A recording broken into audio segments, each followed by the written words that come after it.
Vamos falar de futebol então? De futebol, né? Mas fora das quatro linhas, porque é época de Natal, fora de temporada, é época também de mercado da bola. E já tem time se movimentando, já tem time buscando reforços, tentando ter um 2026 melhor do que foi 2025, como é o caso do Palmeiras, que tem interesse na contratação do volante Marlon Freitas, do Botafogo. Abriu conversas para tê-lo na próxima temporada, capitão do time carioca, que tem vínculo com o Glorioso até dezembro de 2026. Havia expectativa de conversas por renovação agora em janeiro, para ficar um tempo a mais no Botafogo.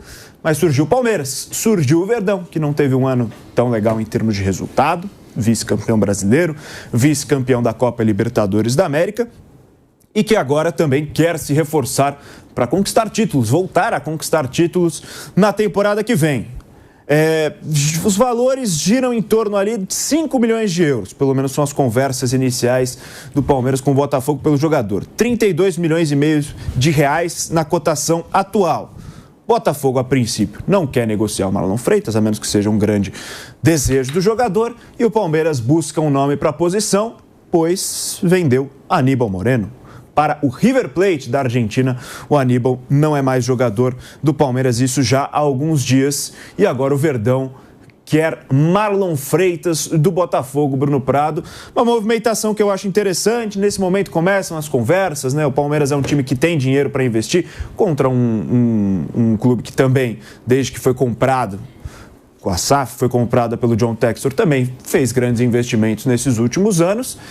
E aí o Marlon Freitas é um jogador importante, né? Que viveu aquele 2023 difícil com o Botafogo, a queda da liderança, disputou, ficou no primeiro lugar durante muito tempo, muita expectativa do torcedor do Botafogo, perdeu para o próprio Palmeiras o título. 2024 já um ano mágico, e 2025 um ano meio mais ou menos assim para o torcedor do Botafogo, e agora o Palmeiras quer um dos símbolos desse time, que é o Marlon Freitas. O que você pensa sobre essa movimentação, tanto para o clube quanto para o jogador, Bruno Prado? O Marlon Freitas é bom jogador, já se destacando há alguns anos no Botafogo.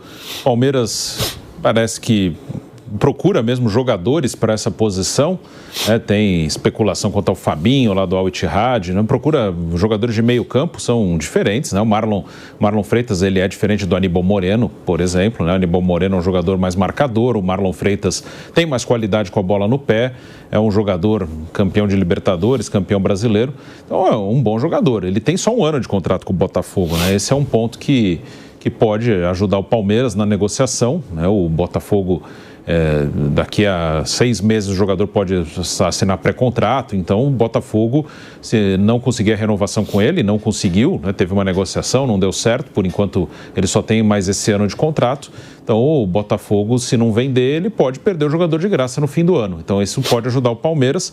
Mas seria um ótimo reforço, acho que para qualquer clube, para qualquer time aqui do Brasil. Eu gosto, acho um bom jogador, é um cara que pode ajudar o Palmeiras nessa posição.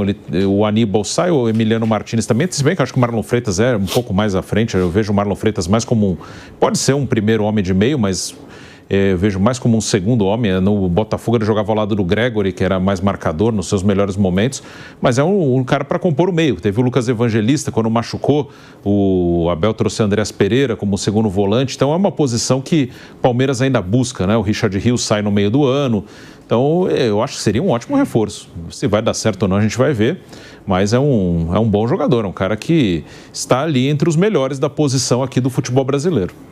E, Flávio, é uma contratação que sai um pouco do perfil das contratações do Palmeiras recentes, né? O Palmeiras tem contratado jogadores muito jovens para tentar também revender, lucrar com esses jogadores. Até há poucos dias se falava na possível contratação do jovem atacante Yuri, do Atlético Goianiense. Depois não rolou, mas enfim. Mais ou menos esse perfil das contratações do Palmeiras está fugindo um pouco, né? O Marlon Freitas, que já é um jogador de 30 anos, já estabelecido no futebol brasileiro, tem temporadas importantes com o Botafogo, capitão do Botafogo, e agora acho que mais numa linha de trazer o retorno imediato desportivo, né? Então, Boni, uma coisa tem que ser considerada. Quando o Palmeiras fez essa linha de jovens jogadores, no primeiro momento ela não estava implicando em perda técnica, em termos de, na hora de decidir, o Palmeiras estava decidindo bem e tal. Nos últimos 2 anos, a verdade é que o Palmeiras tem perdido decisões, inclusive em casa, ou praticamente todas em casa. Você citou o caso do próprio jogo do Botafogo. Esse ano ele perdeu para o Corinthians, o Campeonato Paulista, perdeu. Não aguentou também aqui, a gente falava do jogo foi com o Flamengo, né? Que se ele ganha o jogo aqui, ele era o campeão, trocava, invertia. Não, Botafogo. Botafogo. O ano retrasado. Não, aqui esse ano. Teve, no ano passado. O Bruno fez numa conta assim, que se o Palmeiras tivesse vencido um dos jogos com o Flamengo, ele teria, na matemática... Não era exatamente. Não é decisão, porque quando ele joga com o Botafogo aquela semana, sim, ali sim. Um empate ou uma vitória daria ele a liderança, o Botafogo só se vencesse. O Botafogo vence, toma a liderança e ganha depois a Libertadores do Brasileiro mais adiante. Então, aí no caso foi uma conta que a gente fez, no estilo daquela conta de se o Inter não ganhasse do Fortaleza lá em Fortaleza, era um jogo Ceará, aleatório, do Ceará, né? Ele teria sido rebaixado. Naquele momento não era decisivo, mas acabou sendo. Mesma coisa esse confronto com o Flamengo. A verdade é que o Palmeiras tem negado fogo nas decisões. Isso tem a ver, provavelmente, foi detectado com a falta de uma rodagem maior. Tanto que o Aníbal, depois de umas certas falhas, ele começou a cair muito de produção. O Emiliano já em nenhum momento se firmou. E aí eles começavam a usar como referência Andréas Pereira. Ou seja, um jogador não tão velho, mas um jogador rodado, um jogador experiente. O Andréas Pereira tem até porradas grandes, tipo, né, a decisão com o Flamengo, os anos de Premier League, aquela decisão que ele erra, então o cara vai ganhando uma casca e tal. Chegou aqui no Palmeiras, chegou à vontade. Então esse perfil de jogador, eu acho que eles vão começar a querer ter no time. Não necessariamente abandonar a política de trazer jovens, mas trazer uns caras cascudos também. E o Marlon Freitas é esse cara, ele é capitão do Botafogo. Né? Ele é o cara da rodinha, lá o que falam na rodinha e tal. O Palmeiras gastou uma baita grana e precisou gastar essa grana para detectar que havia uma falha nas contratações. Quando o Palmeiras fechou no perfil de jovens, ele apostava no que aconteceu no começo, mas já no ano passado não deu, nesse ano também não deu, demorou 2 anos, e aí vai ter que corrigir. Claro, o dinheiro do Aníbal foi recuperado, né? Mais ou menos igual. Mas vai ter que corrigir uma falha na janela. Então ali, nesses 700 milhões, já poderia ter vindo algum jogador mais cascudo, né? E não veio. Então ficou muito claro que o Palmeiras quer pelo menos uns 2 ou 3 cascudos pro time. O Paulinho, que era um jogador mais rodado, mas aí também por culpa do Palmeiras, ele já veio machucado. Então você já tinha essa previsão. Então acho que o Marlon Freitas é essa nova cara. Vamos dar uma amadurecida nesse time até para ajudar os jovens. Eu gosto dessa ideia. Você precisa ter alguém mais maduro para você poder botar o jovem, facilitar a vida do jovem. Quando você joga pro garoto resolver, ele pode ser um Estevão e não sentir, ele pode ser um Henrique e não sentir. Mas ele pode não ser tão grande assim e pode se perder. Aí você perde, inclusive, o jovem. Porque a cobrança é igual. A partir do momento que tivesse a camisa do Palmeiras, a cobrança é igual pro garoto e pro mais velho. Então você precisa ter o casca grossa, que mete a bola debaixo do braço e fala: ops, vem cá, tá tudo certo, vamos embora. Tomamos um gol, mas vamos em frente.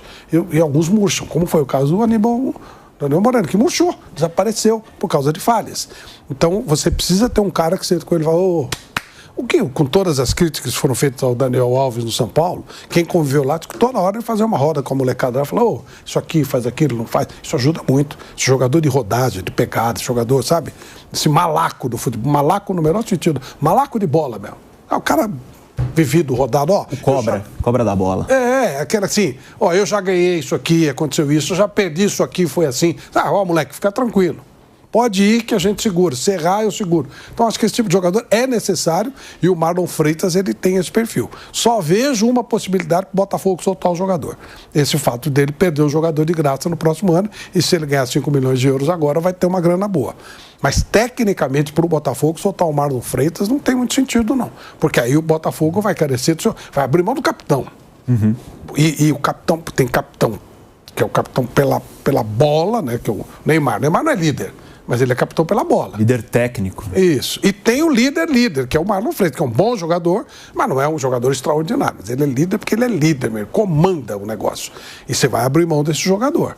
Então eu não sei se o Ascenzi, que agora é o novo treinador do Botafogo, se ele gostaria de perder o líder, né? O cara que ele vai chegar e sentar: vem cá, como é que é o bagulho aí? O treinador esperto, ele faz isso, né? Ele chega, chama o capitão e fala: como é que é a brincadeira aí? Assim, esse assim, aquele assim e tal. E ele já não vai ter esse jogador, mas aí é problema do Botafogo. Para o Palmeiras pode ser uma boa, mas está corrigindo outra janela mal feita. E acaba de chegar uma informação aqui, o PH me manda, que vem de apuração do Globoesporte.com, de que o Marlon Freitas justamente se reuniu com o John Textor, pediu a liberação do Botafogo e trata de detalhes para assinar com o Palmeiras. O capitão botafoguense justificou que tem apenas mais um ano de contrato, que a proposta do Verdão é boa para ele e o Textor teria dado ok. E aí essa negociação, como a gente informou aqui, giraria em torno aí dos 6 milhões de dólares, 5 milhões de euros, um pouco mais de 33 milhões de reais. Informação que chega agora também da apuração então do Globoesporte.com. Raí Monteiro, falando não só de Marlon Freitas, mas também dessa troca de perfil de contratação do Palmeiras. A gente passou algumas vezes aqui na programação da Jovem Pan ao longo dos últimos meses comparações, né, entre contratações do Palmeiras e do Flamengo nessa temporada. Quando o Palmeiras vai para um caminho mais de aposta, podemos dizer assim, Ramon Sousa, Facundo Torres, mais para trás o Aníbal Moreno, Jefté, Kelvin. O Flamengo acho que vai nesse caminho do resultado imediato esportivo, né? Alexandro, querendo ou não, Emerson Royal, que tem uma rodagem, Jorginho, Saul, o Carrascal, Samuel Lino. Então, o Flamengo prioriza, acho que, a entrega nesse exato momento, para agora. Entrega imediata. Você acha que é um caminho que o Palmeiras deveria seguir para 2026 também? A entrega esportiva imediata e não a aposta para o futuro? O Abel falou algumas vezes, né, inclusive na final da Libertadores, antes e depois, sobre o Palmeiras ser um time para o futuro, né, ter montado um elenco pensando no futuro, contratando jogadores jovens para acolher aí ao longo dos próximos anos, o que eu acho que é um modelo interessante, né? Poucos clubes no futebol brasileiro têm a possibilidade de montar um elenco e mantê-lo durante um bom tempo. Eu acho que o Palmeiras é um dos 2 exemplos, talvez, que possam ser usados nesse sentido, né? O Palmeiras tem capacidade financeira de montar um elenco e manter ele durante 3, 4, 5, 6 anos, uma base, né? Não necessariamente todo mundo. E aí, pouco tempo depois, romper talvez com essa ideia, me parece ser um pouco de falta de convicção. Não estou dizendo que é isso que o Palmeiras vai fazer, mas caso seja essa a opção, né, me parece ser um pouco de falta de convicção. Você monta um time pensando em jogadores que vão a longo prazo te entregar. E aí, quando você passa uma temporada em branco, e não é que foi uma temporada, do ponto de vista dos resultados, horrorosa do Palmeiras. O Palmeiras foi vice-campeão brasileiro, há muito pouco do título, e foi vice-campeão da Libertadores. Então, não foi, repito, do ponto de vista dos resultados, uma temporada desastrosa do Palmeiras. Do desempenho a gente pode debater, eu acho que sim. Então, dentro dessa linha, eu não acho que uma reformulação seja algo que o Palmeiras precisa e nem vai fazer também nesse momento. Sobre o Marlon Freitas mais especificamente, acho que é um bom jogador. Se de fato o negócio for concretizado como aparentemente vai acontecer, vai ser um reforço importante, interessante, que vai ser muito útil para o elenco. Acho que pro jogador é um ótimo negócio também, né? Ele só tem mais um ano de contrato com o Botafogo, vai conseguir um contrato maior, com um bom salário, tudo certinho, vai ser muito bom para ele pessoalmente também, acho que para o Palmeiras também. Mas pensando em prioridades que o Palmeiras tem no mercado da bola, não acho que um jogador com a característica do Marlon Freitas seja o primeiro nome que o Palmeiras tem que buscar no mercado. O Palmeiras hoje não tem, por exemplo, um camisa 5, um primeiro volante. E o Marlon Freitas não é esse jogador. Ele não foi ao longo da trajetória dele no Botafogo, como o Bruno bem lembrou. O melhor momento do Botafogo foi com o Gregori ao lado dele. O Gregori é esse primeiro volante, o Marlon segundo, jogador que podia chegar mais à frente, com um bom lançamento, tem uma boa bola longa, boa saída para o jogo, qualidade de passe, né? O Marlon Freitas tem, mas me parece ser o cara que é necessariamente o que o Palmeiras precisa para hoje, para agora, para ser um titular. Olhando para as características dos meio-campistas que o Palmeiras tem hoje, para a função do 5, ele só tem uma opção, né? Que é... Agora me fugiu o nome daquele jogador alto, forte. Emiliano Martins, perdão, exatamente. Emiliano Martins.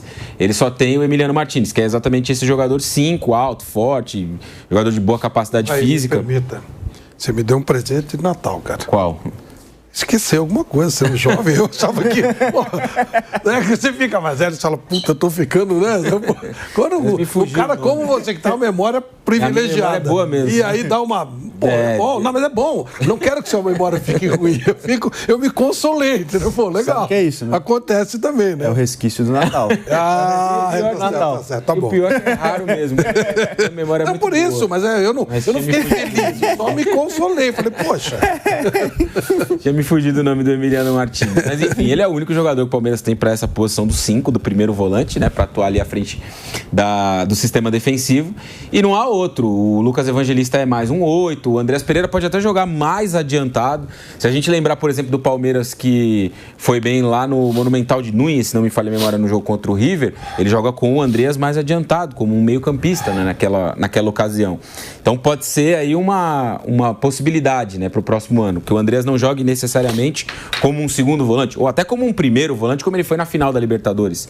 Na final da Libertadores, o Andreas jogou como um 5, sistema com 3 zagueiros e ele como um 5. Ou ter que adaptar o Bruno Fux à posição do primeiro volante, como o Abel fez contra o Juventude, por exemplo, contra o Bragantino também no Campeonato Brasileiro. Então essa posição do 5, ela é mais urgente, na minha visão, dentro do meio-campo do Palmeiras. Para 8, para o segundo volante, tem outras opções. É claro que reforçar o elenco é importante. O Marlon me parece ser uma oportunidade pelo combo, né? Finalzinho de contrato, não vai ser um jogador muito caro, 35 milhões de reais. Para o Palmeiras isso é um investimento baixíssimo, né? E para um bom jogador também, que vai ser, mas só faço essa ressalva.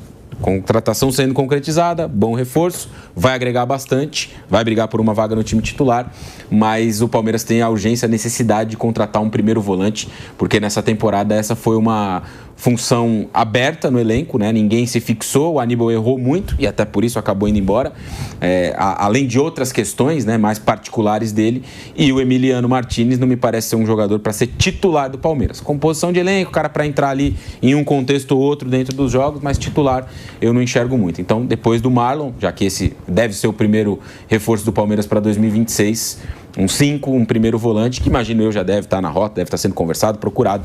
Acho que tem que ser a prioridade do clube. A gente tem alguns nomes aqui que o Palmeiras procurou, ou ao longo dos últimos meses, ou mais recentemente. Fabinho, por exemplo, recém-convocado pela Seleção Brasileira, hoje no Al Ittihad da Arábia Saudita. Tem contrato por mais 6 meses e não sinalizou a intenção de se transferir agora. Marcel Ruiz, do Toluca, do México. Esse é muito bom jogador. Você acompanha o Campeonato Mexicano bastante. Segundo volante também. Então, são jogadores do setor do meio de campo, alguns, acho que Fabinho com mais característica de primeiro volante, mas o Marcel Ruiz, por exemplo... Esse seria caro, né? Pelo que se especula, né? Esses sites que são especializados em passe de jogador, né? Custaria mais de 10 milhões de euros o Marcel Ruiz. Tem o Gerson, dólares, né? Tem o Gerson também, que foi um nome ventilado também no Palmeiras há algumas semanas, né? Mas que também não é um primeiro volante. Mas jogador mais de saída, né? E que hoje está jogando no futebol da Rússia, não se adaptou tão bem ao futebol da Rússia. Mas são esses os nomes que foram especulados. Eu quero saber de você, Bruno, também. Raí fala que é importante, eu concordo, buscar um nome para ser camisa 5, primeiro volante mais marcador. O que falta também a esse elenco do Palmeiras? Porque muito se reclamou também da produção ofensiva do Palmeiras nessa temporada. Teve até ali um bom momento que estava legal no começo, nos primórdios da dupla Flaco-Roque. Depois acho que o Palmeiras se perdeu um pouquinho de novo, voltou a ser um time que abusa das bolas longas, que abusa dos cruzamentos e perdeu um pouco esse poder criativo. E o torcedor do Palmeiras ele fica nessa expectativa também, né? O Veiga já não é um cara que, mesmo como característica, já não era esse meio-campista armador dos passes, né? De muita chegada dentro da área, de pisada dentro da área, de finalização. Qual posição você acha que o Palmeiras também tem que buscar, para além desse primeiro volante, para ser um time que joga o futebol que o torcedor palmeirense quer ver em 2026? Eu imagino que o Palmeiras não vai contratar muita gente. O elenco é bom, deve trazer 2, 3 jogadores. No meio realmente tem ali um espaço, agora um primeiro volante, e pode trazer mais gente no meio. É que é difícil achar um jogador muito específico, né? Esses jogadores como o próprio Marlon Freitas, o Marcel Ruiz, eles podem até chegar, compor elenco, o André jogar um pouco mais à frente, pode ter mais opções, porque alguns jogadores de meio, principalmente meias assim mais ofensivos, o Palmeiras tem o Rafael Veiga, tem o Felipe Anderson, que joga também muitas vezes pelo lado, na maioria das vezes até pelo lado. O próprio Maurício, que são jogadores que todos eles têm qualidade, mas são jogadores que estão oscilando muito. O Veiga, nos últimos anos, teve uma queda de rendimento. O Veiga ali entre 21, 22, 23, até uma parte já de 2020, ele foi um jogador com mais regularidade. 23 já teve uma pequena queda, 24 e 25 foram anos que ele teve alguns momentos, como no jogo com o LDU, que ele entra, faz 2 gols, ele teve seus momentos. Em 2024 teve um jogo lá em Caxias com o Juventude, que ele faz 3 gols. Ele é um jogador que ainda, claro, pode ajudar bastante o Palmeiras, mas não é mais aquele cara que você tem como um titular absoluto. Ele tem muitos altos e baixos. O Felipe Anderson, até agora, desde que chegou, também oscila bastante. O Felipe Anderson tem mais jogos ruins do que bons aí numa média no Palmeiras. E o Maurício é um cara que às vezes entra, faz gols. Se não me engano, o Maurício foi o terceiro artilheiro do time na temporada, só atrás da dupla ali, Vitor Roque e Flaco Lopes. Mas também é um cara que não consegue ter uma regularidade. Então, acho que no meio-campo o Palmeiras tem mais carências aí. Ele pode trazer alguns jogadores com características diferentes para tentar ter mais opção, tentar reorganizar o time por ali. No ataque, como ele joga com uma dupla, quando teve a ausência ou do Vitor Roque ou do Flaco Lopes, o Palmeiras não tinha muita reposição. O Flaco esteve nas últimas 3 convocações da seleção argentina, então o Palmeiras perdeu o jogador em datas FIFA. O Vitor Roque esteve na última da seleção brasileira. E como é uma dupla, o Palmeiras deixou de jogar com os pontas, às vezes falta alguém. Ali o Bruno Rodrigues era muitas vezes essa opção e não é um jogador que vai conseguir substituir a altura. Se o Paulinho estiver bem, o Palmeiras vai ter esse reforço, né? Vai ter 3 atacantes muito bons ali para formar uma dupla. Vitor Roque, Paulinho e Flaco. Qualquer dupla envolvendo os 3 é uma dupla muito boa. Mas o Paulinho é uma dúvida. Então acho que no meio-campo eu imagino que o Palmeiras vai contratar uns 2 jogadores e talvez algum atacante. Vamos ver, não sei como é que está o Paulinho. E a outra posição que talvez fique uma carência é na zaga também, né? O Palmeiras tem... O Mikael foi um cara que sempre que jogou não conseguiu manter o mesmo nível dos outros. O Murilo também é um jogador que já tem uma oscilação maior no desempenho. O Fux foi bem, foi comprado. O Gomes voltou a jogar bem. O Gomes teve algumas temporadas abaixo. Essa temporada foi muito boa. Então, talvez, se o Mikael sair mesmo, e é um cara que, ao que tudo indica, o Palmeiras não vai segurar, se tiver alguma proposta boa para ele, talvez mais um zagueiro ali. Ou vamos ver se eles também, se a comissão técnica acredita que o Benedetti, por exemplo, possa ser esse quarto zagueiro, e um quarto zagueiro, né, uma quarta opção de zaga, joga bastante. Eu não acho que vai sair de 3, 4 reforços, talvez 2 no meio, um ataque e talvez um zagueiro. Acho que não vai sair muito disso.